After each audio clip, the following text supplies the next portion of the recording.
देखिए, जावेद अख्तर ने एक बार अटल बिहारी वाजपेयी जी से प्रश्न किया था कि भाई जिन्ना बड़े सेक्युलर थे, लेकिन उन्होंने जिन तत्वों को अनलिश किया वो बड़े ख़तरनाक थे और कभी भी वो जिन्ना को सेक्युलर नहीं रहने दे सकते थे, यानी कि वो मुस्लिम राष्ट्र बनकर रहना ही था और बना ही। तो अटल जी को उन्होंने प्रश्न किया कि आप भी कट्टरपंथी तत्वों को छूट दे रहे हैं, तो आप भले इस देश को धर्मनिरपेक्ष और सर्वधर्म समभाव चाहते हों, लेकिन जिन तत्वों को आप लेकर चल रहे हैं वो तत्व आपको कभी भी सर्वधर्म समभाव वाला बनने नहीं देंगे।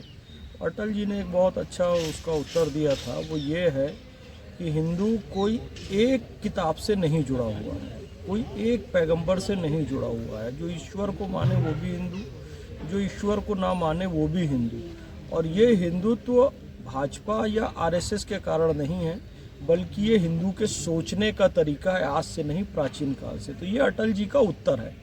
तो फिर हम कहना चाहेंगे कि यदि भाजपा या संघ उस हिंदुत्व की विचारधारा को लेकर चल रही है, तो उसमें हिंदू में मुसलमान भी शामिल है, ईसाई भी शामिल है, सिख भी शामिल है, बौद्ध, पारसी, जैन, बहाई, सारे जो इस देश में उत्पन्न हुए धर्म पंथ मज़हब है और जो इस देश के बाहर उत्पन्न हुए धर्म पंथ मज़हब है, वो सब हिंदुत्व की इस विचारधारा में शामिल है, ईश्वर को मानने वाला या ना मानने वाला।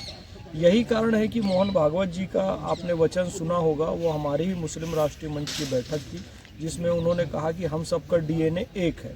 फिर उसके बाद उनका एक वचन आया कि हर मंदिर में शिवलिंग की तलाशी ना की जाए। फिर आपने नरेंद्र मोदी जी का एक वाक्य सुना होगा कि मैं चाहता हूं कि जो बाबर की विचारधारा, एक हाथ में कुरान और एक हाथ में तलवार, ये ख़त्म हो और एक हाथ में कुरान और एक हाथ में कंप्यूटर वाला कंसेप्ट आए। फिर उन्होंने कहा बचपन में ईद में हमारे मुस्लिम दोस्तों के घर से खाना आता था। तो अब इस देश में जो आज दो प्रमुख लोग हैं जिन पर आरोप है कि ये मुसलमानों के दुश्मन हैं, एक तो भारतीय जनता पार्टी सरकार, एनडीए सरकार के प्रमुख अटल जी और एक आरएसएस के प्रमुख श्री मोहन भागवत जी। तो दोनों ही की कितनी शुद्ध और सात्विक विचारधारा है और सर्वधर्म संभावी विचारधारा है, वो मैं आपको बता चुका हूँ। केवल शब्दों से नहीं बल्कि वास्तविक में भी आप देखेंगे तो गवर्नमेंट की तमाम योजनाओं का जो लाभ है, मैं कई बार बता चुका हूँ, चाहे आयुष्मान कार्ड योजना हो, उज्ज्वला योजना हो, प्रधानमंत्री आवास योजना हो, मुद्रा योजना हो, इसमें मुसलमानों को औसत से ज़्यादा लाभ मिला है, यानी कि किसी भी तरह का कोई भेदभाव नहीं हो रहा है। तो कुछ तत्व ऐसी अफवाहें उड़ाते हैं। भारतीय जनता पार्टी का एक नारा है कि सबका साथ, सबका विकास, सबका विश्वास, सबका प्रयास, उस पर वो खरी उतर रही है। सुशीलम जगत देन नम्रम भवेत, जो आरएसएस की प्रार्थना है, उसका मूल वाक्य है कि इस जगत में नम्रता प्राप्त हो, इसी के लिए काम हो रहा है। बाकी अफवाहों पे ध्यान ना दें। हमारा देश एक था, एक है और एक रहेगा। सर, एक बड़ा वर्ग है जो राष्ट्रीय मुस्लिम मंच को ये नहीं मानता कि ये मुसलमानों का संगठन है, उन्हें क्या संदेश देना चाहिए? हम तो बस यही कहना चाहेंगे कि इस्लाम का सही स्वरूप जब प्रस्तुत किया जाता है तो कुछ शैतानी ताकतें ऐसी होती हैं कि वो घबरा जाती हैं खुदाई ताकतों से, और ये शैतान का काम है शुरू से वर्गलाना, बहकाना। मुस्लिम राष्ट्रीय मंच का मानना है इस्लाम बहकने के लिए नहीं, महकने के लिए है, सच्चे रास्ते पर चलने के लिए। हम जब कहते हैं भारत माता की जय, अपने वतन से मोहब्बत की बात करते हैं, तो ये हमारे नबी की शिक्षा है। तो हम अपने नबी की शिक्षा में चल रहे हैं, शिक्षा पे काम कर रहे हैं, वतन परस्ती पर काम कर रहे हैं, वतन से मोहब्बत पे काम कर रहे हैं, सफाई पे काम कर रहे हैं। ये सब इस्लाम की मूल शिक्षा है। जो लोग गंदगी को ही अपना समझते हैं तो वो गंदगी में ही, शैतान में ही वो खोजते हैं अपना मतलब, लेकिन हम स्वच्छता वाले लोग हैं, इस्लाम वाले लोग हैं। धन्यवाद। गौ रक्षा को लेकर किस तरह का, जिस तरह के संरक्षण नहीं हो पा रहा गौ माता का? मेरा तो स्पष्ट ये मानना है, पैगंबर हज़रत मोहम्मद सल्लल्लाहु अलैहि वसल्लम ने फरमाया है, गाय का दूध शिफा है, गाय का घी दवा है और इसका मांस बीमारी है। ये पैगंबर हज़रत मोहम्मद सल्लल्लाहु अलैहि वसल्लम की वाणी है। वेद में कहा गया है गावो विश्वस्य मातरा।